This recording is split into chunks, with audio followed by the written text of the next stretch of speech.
What if the most dangerous opponent in tennis is not the one across the net, but the memory that refuses to fade? Before the first serve, before the crowd settles, before the scoreboard begins to move, something invisible is already in motion. A replay inside the mind, a reminder of the moment everything slipped. And here's what makes it unsettling. Memory does not care about rankings, talent, or preparation.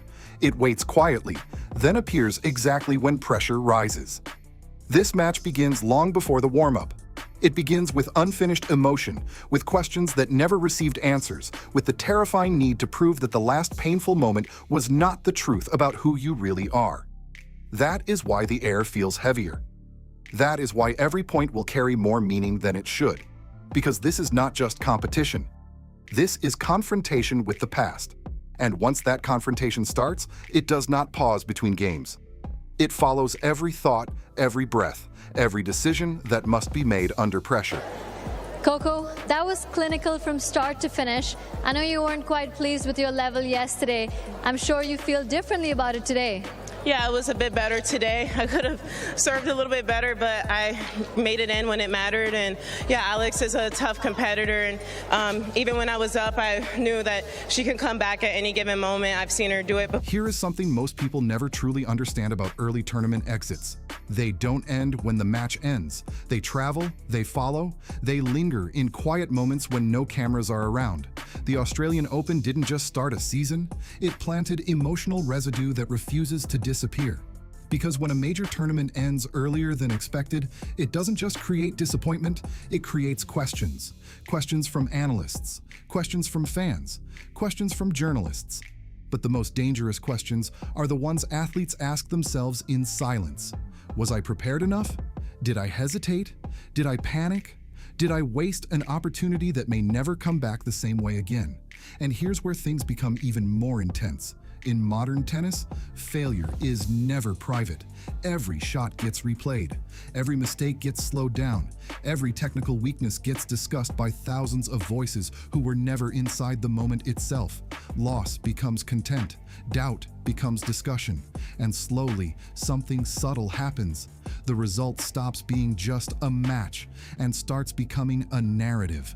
That narrative grows, spreads, and hardens until it feels almost permanent. Same age that you are doing well, having these big results, and then you start to believe that you can have those results, that you can beat these top players, and we're seeing that in players like Anisimova and Gauff and McNally now. All right, so let's talk specifically about these three teenagers, and we have to start the discussion with Coco Gauff because her story last summer transcended tennis, it transcended sports, it became mainstream.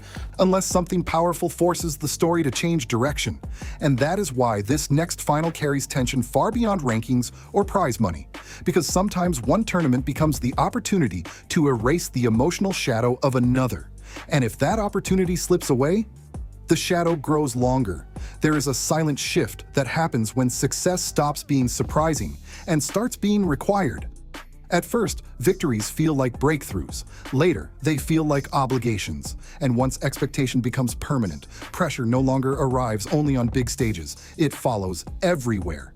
Practice courts, media rooms, warm-ups, even quiet evenings when nothing is happening. The mind begins measuring everything against what should happen instead of what is happening. And when reality falls short, the reaction is not simple disappointment, but something sharper: exposure. Every weakness feels revealed. Every mistake feels amplified. The player is no longer just competing to win points, but to protect identity. And that kind of pressure does not shout. It presses slowly, constantly, shaping decisions in ways no one else can see. Few things are more thrilling than sudden brilliance, but few things are more exhausting than having to prove it again and again. When greatness appears in flashes, belief grows quickly, but so does doubt when the light fades. Spectacular performances create expectation, yet expectation demands repetition, and repetition is where pressure multiplies. Because one extraordinary match inspires excitement, but consistency defines legitimacy. Every time performance rises, the world leans closer. Every time it dips, the same question returns. Was that peak sustainable or temporary? Living inside that cycle means every match feels like evidence, every rally like testimony, every result like judgment. And eventually the need to stabilize belief becomes as intense as the need to win. Some tournaments simply fill the calendar, others quietly redirect momentum. They become emotional intersections where confidence either rebuilds or fractures further. These moments rarely look dramatic from the outside, yet internally they feel enormous. Because athletes understand something most spectators never notice, belief is fragile after disappointment. It must be restored through action, not intention. One strong performance can repair rhythm, timing, and trust simultaneously. One uncertain performance can deepen hesitation. That is why certain finals feel larger than their official importance.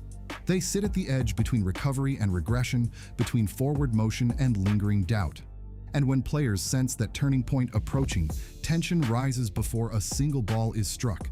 Technique is visible, but psychological influence is hidden inside rhythm. One competitor stretches time, absorbs force, extends rallies until patience becomes uncomfortable. The other compresses time, strikes early, removes reaction space, forces immediate decisions. These are not just tactical choices, they are emotional pressures applied through movement and timing. Long exchanges test endurance and concentration. Quick exchanges test instinct and courage. Each style attempts to reshape the opponent's internal state. Comfort becomes vulnerability. Urgency becomes opportunity. Slowly, the match transforms into a struggle for emotional control, disguised as shot selection. Whoever dictates tempo begins shaping confidence. Whoever loses tempo begins questioning instinct. And once doubt enters rhythm, performance rarely remains stable. Crowd noise is loud, but the quiet between rallies is louder. That silence leaves space for thought, and thought under pressure can become overwhelming. After a painful defeat, memory does not disappear. It waits for similar tension, then resurfaces with perfect timing. A missed opportunity from weeks ago suddenly feels present again. A hesitation once experienced threatens to return. And because tennis offers no escape during play, athletes must respond instantly to thoughts they never invited. Control breathing, reset focus, trust preparation, repeat. The battle is continuous and invisible, yet its effects appear everywhere, in movement, timing, decision-making. The scoreboard shows points, but the real struggle happens inside awareness itself. Modern competition exists inside constant observation. Every expression is captured, replayed, interpreted. Emotion becomes public evidence. Adjustment becomes visible narrative. Nothing fades quietly anymore. This environment changes pressure in subtle ways because performance is no longer experienced privately, even when the athlete feels alone. Reaction time shortens not only physically but emotionally. Composure must return faster because interpretation spreads instantly. The awareness of being watched never fully disappears, and that awareness reshapes recovery after mistakes. Regaining focus is not just internal, it is also external presentation, and balancing those two demands requires a level of control that extends far beyond physical skill. Today's competitors speak openly about mental strain, and that openness has transformed how resilience is understood. Strength is no longer defined only by endurance, but by recognition. Yet acknowledging pressure does not reduce it. Sometimes it sharpens attention toward it. When emotions are visible, improvement must also be visible. Stability must be demonstrated repeatedly. Growth must appear under stress, not only in calm moments. This creates a new layer of expectation, not just to perform, but to evolve in real time while everyone observes the process. And when high-stakes matches arrive, they become proof points for that evolution. Matches rarely turn because of spectacular shots alone. More often, they shift because of decisions so small they escape notice. Choosing direction by centimeters, adjusting timing by fractions of a second, trusting instinct instead of hesitation. These micro-decisions accumulate quietly, building momentum piece by piece. Confidence grows from repeated correct choices. Doubt grows from repeated second-guessing. Under pressure, the difference between commitment and uncertainty can separate victory from collapse. And because emotional memory influences instinct, past disappointment can interfere with present clarity. That is why control over tiny moments determines enormous outcomes.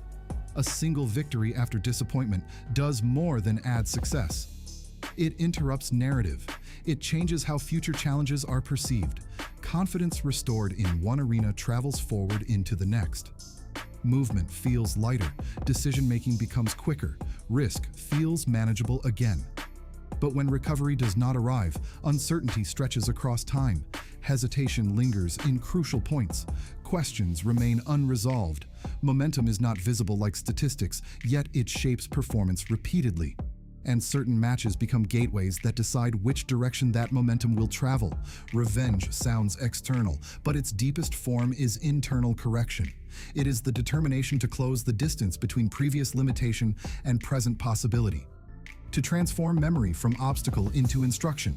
To stand again in a moment that once produced doubt and respond differently. When that happens, the opponent across the net becomes secondary. The real confrontation is with identity. Who you were when pressure overwhelmed you and who you choose to be now. That transformation is why some matches feel larger than trophies. They represent proof of change, proof of adaptation, proof that the past can be faced without repeating it. And when that proof appears, confidence no longer depends on hope. It rests on experience that cannot be taken away.